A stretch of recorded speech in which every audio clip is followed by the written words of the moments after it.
So in the spirit of Thanksgiving, Canadian Thanksgiving, which was yesterday on Monday, here's what I'm thankful for. So of course, ignoring the typical stuff like being alive, healthy, and having a roof over my head, I would say that I'm mostly thankful for having parents that care. Parents that really tried their best to give me everything they can, pushed me hard to pursue education, high education, which allows me, of course, right now to support myself and my family. Never deprived me of anything, which allow me to gain exposure to information and knowledge that would in turn help me find my passion, find what I'm really interested in. I'm also thankful that my father immigrated 50 years ago to Canada, allowing me to be born and raised in Canada. I'm sure if I grew up in a different country, I'd be a completely different person right now. So I'm definitely thankful for that. I'm thankful for YouTube. I mean, I don't have a big channel yet, but it's definitely something I enjoy doing. It allows me to speak my mind, talk about things that I enjoy talking about and having viewers. I mean, that's what's so great about YouTube. You don't have to sell your idea to anyone. If you have an idea, just go for it. Just go ahead, make a video and upload it. And there's a market for everyone.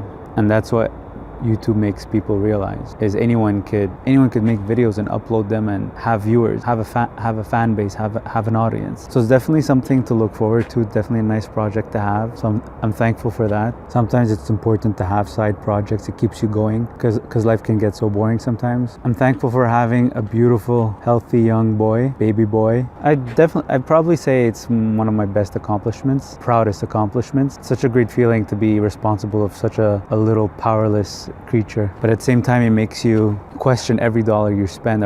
Is it really worth spending this dollar because you have someone to take care of? So it's definitely made me a much more frugal person, and that's why I get mad when I get a $300 ticket for no reason, for no good reason. $300, and even if I were at fault, I mean, $300 is way too high. It doesn't make sense. 150 would have been reasonable, but $300 just taken away from my son's RESP or my financial freedom or my financial security or my future retirement. Well, that didn't take long. I started complaining. Well, I'm supposed to be mentioning things I'm thankful for. So yeah, I'm definitely thankful for the way my parents brought me up. Thankful for being born and raised in Canada also. Sorry guys, I had to end the recording to catch a train.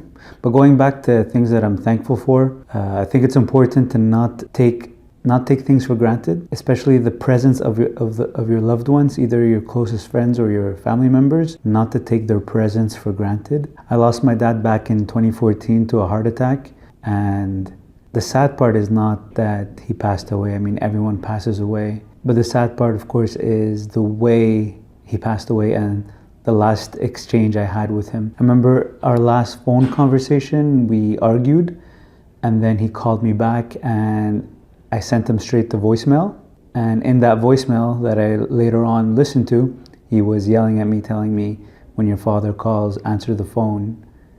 And he passed away that same day.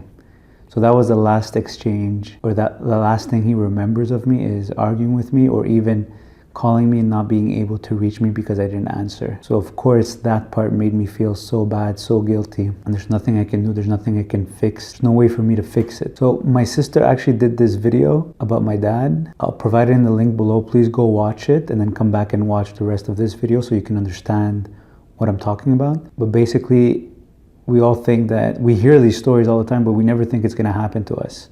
We think we're exempt or immune, but it could happen to anyone at any time. So it's important not to take the presence of our loved ones for granted. Always make sure that you're in good terms with the ones you care about. The video that my sister made, that I provided the link below, I try to watch it every morning first thing, just to remind me of what's really important in life, not to worry about the petty things, not to distract myself with petty issues, but to really focus on what's really important in life. It also helps me stay grounded, just mostly helps me stay focused on what's important in life and that at any moment we can leave this world.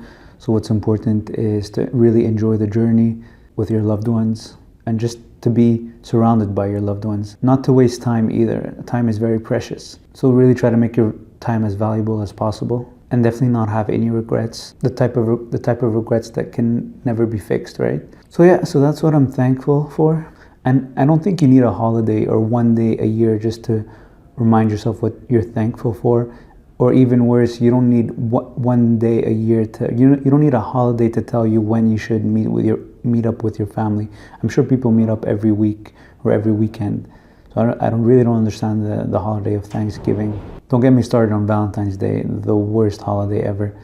It's so obvious that it's created just for consumerism, just to get people to spend. And I don't understand the girls or the people who are expecting a gift. There's no element of surprise when you know that you're gonna get something on that day. Even if you don't know the how you're gonna get the gift, but you know you're gonna get flowers and chocolate or a gift, or you're gonna get some sort of surprise. So it's not really a surprise if you're expecting it. So I really don't get the point of Valentine's Day. You should be showing love and appreciation to your partner randomly or when they least expect it. So I don't get why I don't get the hype with Valentine's Day. So I don't know how I got started talking about Valentine's Day, but so that's what I'm thankful for. I just wanted to share with you guys. I'd love to hear what everyone is thankful for. Please leave it in the comments below. Thanks for watching.